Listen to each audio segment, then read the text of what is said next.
नमस्कार. आज आपण एका अत्यंत महत्त्वाच्या शासकीय योजनेबद्दल बोलणार आहोत.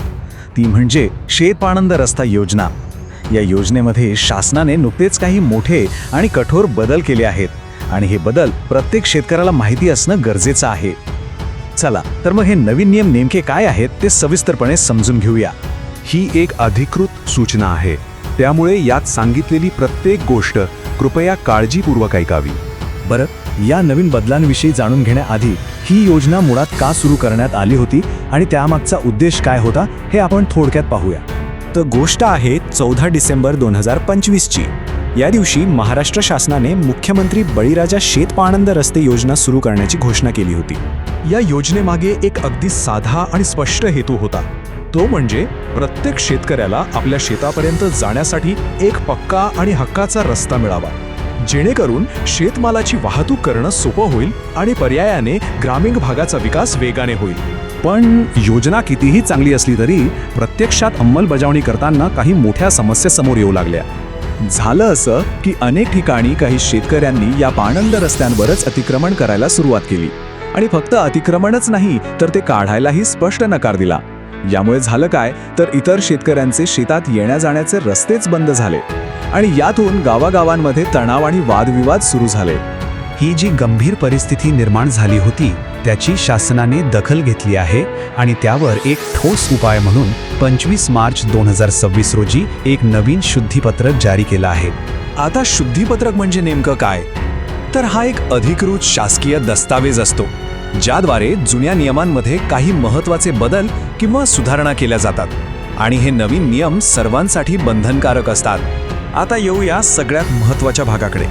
या शुद्धीपत्रकानुसार पाणंद रस्त्यांवर अतिक्रमण करणाऱ्यांवर नेमकी कोणती कारवाई केली जाणार आहे ते पाहूया. तर प्रक्रिया अशी आहे, सगळ्यात आधी तहसीलदार कार्यालयाकडून अतिक्रमण करणाऱ्या शेतकऱ्याला एक कायदेशीर नोटीस पाठवली जाईल आणि या नोटीसमध्ये अतिक्रमण काढून टाकण्याचे स्पष्ट आदेश असतील. आणि नोटीस मिळाल्यानंतर अतिक्रमण काढण्यासाठी किती वेळ मिळेल? तर फक्त 7 दिवस. हो, फक्त 7 दिवसांची मुदत दिली जाईल. या मुदतीत जर अतिक्रमण काढलं नाही तर शासन स्वतः प्रशासनाच्या मदतीने ते जबरदस्तीने काढून टाकेल. आणखी एक अत्यंत महत्त्वाची गोष्ट स्पष्ट करण्यात आली आहे. ज्या पाणंद रस्त्यावरून इतर शेतकऱ्यांचा येण्या जाण्याचा कायदेशीर हक्क आहे त्या रस्त्यावर कोणत्याही प्रकारचं पीक घेण्यास किंवा लागवड करण्यास पूर्णपणे बंदी घालण्यात आली आहे. आणि समजा जर कोणी हे नियम मोडण्याचा प्रयत्न केलाच तर होणारी कारवाई ही खूपच गंभीर आहे. पहिलं, त्या व्यक्तीचं आधार कार्ड ब्लॉक केलं जाईल. दुसरं, त्याचा फार्मर ID म्हणजे शेतकरी ओळखपत्र ब्लॉक केलं जाईल. आणि तिसरी आणि सगळ्यात मोठी कारवाई म्हणजे ती व्यक्ती शासनाच्या कोणत्याही योजनेचा लाभ घेण्यासाठी अपात्र ठरेल. ही कारवाई काही 1-2 महिन्यांसाठी नाही आहे. अतिक्रमण करणाऱ्या व्यक्तीचं आधार कार्ड आणि फार्मर ID हे तब्बल 5 वर्षांसाठी ब्लॉक करण्यात येईल. ही झाली अतिक्रमणाबद्दलची कारवाई. आता या शुद्धीपत्रकातला दुसरा महत्त्वाचा मुद्दा पाहूया. तो म्हणजे या रस्त्यांसाठी जमीन उपलब्ध करून देण्याबद्दलचे नियम. इथे शासनाने एक गोष्ट अगदी स्पष्ट केली आहे की या रस्त्यांसाठी कोणाचीही जमीन जबरदस्तीने घेतली जाणार नाही. शेतकऱ्यांनी स्वतःहून स्वखुशीने जमीन दान करायची आहे. त्यासाठी नोंदणीकृत दानपत्र करणं बंधनकारक असेल आणि एकदा दान दिलेली जमीन परत मागता येणार नाही याची नोंद थेट 7/12 उतार्यावर केली जाईल.